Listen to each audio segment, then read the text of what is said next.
T വിയിൽ programme ചെയ്യുമ്പോൾ നമുക്ക് അറിയാൻ പറ്റും അതിന്റെ ഒരു വ്യത്യാസം അല്ലെങ്കിൽ അത് കുറഞ്ഞത് അറിയാൻ പറ്റും. പക്ഷെ എന്നിരുന്നാൽ കൂടിയിട്ടും ഒരുപാട് വലിയ വലിയ ചാനൽസ് ഇപ്പോൾ ഇൻവെസ്റ്റ് ചെയ്യുന്നുണ്ട്. അവർ പുതിയ പുതിയ ചാനൽ തുടങ്ങുന്നുണ്ട്. വലിയ ബുദ്ധിയുള്ളവരാരും ഇൻവെസ്റ്റ് ചെയ്യുന്നില്ല. ഇല്ല, വേറെ ചില ഉദ്ദേശത്തിന് വേണ്ടി ചിലരൊക്കെ ചെയ്യുന്നില്ലാതെ.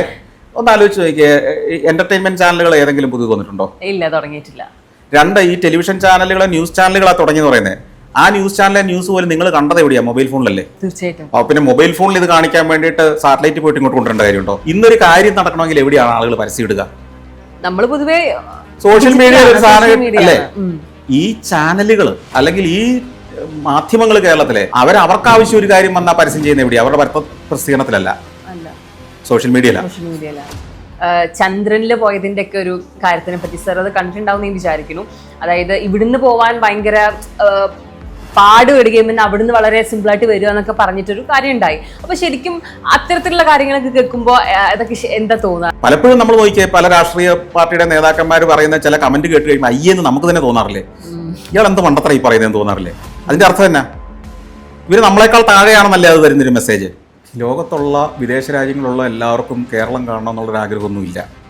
അത് നമ്മുടെ തെറ്റിദ്ധാരണയാണ്. ഇവിടേക്ക് ടൂറിസ്റ്റുകൾ, വിദേശികൾ വരുന്നതിൽ വലിയ പ്രധാന കാരണം ഇവിടുത്തെ ടൂർ കമ്പനികളും ഇവിടുത്തെ റിസോർട്ടുകളും നമ്മുടെ ടൂറിസം ഡിപ്പാർട്ട്മെൻറ്റും ഒക്കെ നടത്തുന്ന പ്രചാരണവും അവിടെ നടത്തുന്ന ക്യാമ്പയിൻ്റെയും പേരിൽ ആളുകൾ വരുന്നതാണ്. ഈ കോവിഡിന് ശേഷം കേരളത്തിലേക്ക് വിദേശികളുടെ വരവ് കുറഞ്ഞു. ടൂറിസ്റ്റുകളുടെ എണ്ണം കൂടുന്നുണ്ട്. അത് മുഴുവൻ ഇന്ത്യൻ ടൂറിസ്റ്റുകളാണ്. വിദേശ ടൂറിസ്റ്റുകളുടെ ഒരു ഫാസിനേറ്റിംഗ് ഡെസ്റ്റിനേഷൻ അല്ലാതായിട്ടുണ്ട് കേരളം ഇപ്പോൾ. കാരണം അവരെ എക്സൈറ്റ് ചെയ്യുന്ന കാഴ്ചകൾ, പച്ചപ്പും കായലും പ്രകൃതി എന്ന് പറയുന്നത് നിങ്ങൾ ആരെയോടെയാണ് കാണിച്ച് പേടിപ്പിക്കുന്നത്? സ്വിറ്റ്സർലൻഡിൽ നിന്ന് വരുന്നവനെയോ? നമ്മൾ ലോകം കുറെ കണ്ടു കഴിയുമ്പോൾ നമുക്ക് മനസ്സിലാവും, നമ്മൾ വൃത്തിയാക്കിയിട്ടില്ലെങ്കിൽ, സൗന്ദര്യബോധത്തോടെ കാലത്തിനനുസരിച്ച് മാറ്റിയില്ലെങ്കിൽ നമ്മൾ ഔട്ട്ഡേറ്റഡ് ആയി പോകും. നമുക്ക് അപ്പോഴാണ് മനസ്സിലാവുന്നത്. സാറിന് ഹോം എന്ന് പറയുമ്പോൾ എന്താണ് മനസ്സിലേക്ക് വരുന്ന ഒരു കാര്യം?